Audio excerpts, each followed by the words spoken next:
Right now, a standoff on the House floor. Republicans failed for a fourth, fifth, and sixth time today to elect Kevin McCarthy Speaker of the House. Our Noel Brennan is in the newsroom tonight monitoring this historic battle. Noel? Well, Joe, Congress is adjourned until 7 Chicago time. So how did we get here? Well, Republicans have a slim majority in the House. About 6 GOP lawmakers are considered never Kevin. They want someone more conservative. More than a dozen others are on the fence.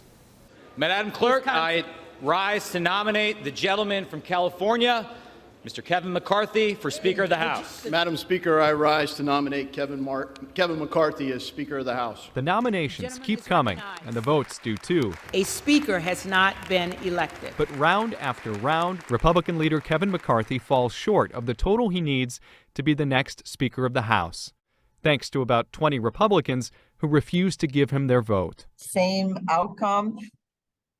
No change. Illinois Congresswoman Jan Schakowsky and fellow Democrat Mike Quigley can only guess where it goes from here. This hasn't happened for 100 years, so this is really uncharted territory.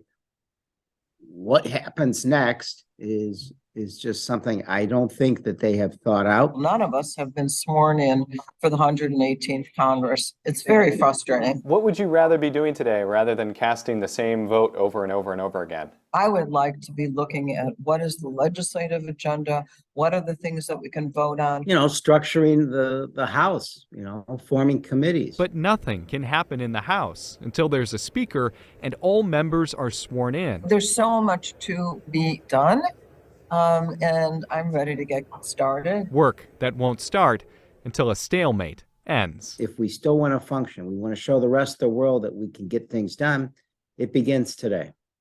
Members of Congress can't even hire staff right now. Nothing. So the work of the nation comes to a grinding halt.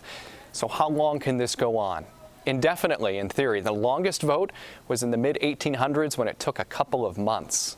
Live in the newsroom, Noel Brennan, CBS 2 News. Thank you, Noel.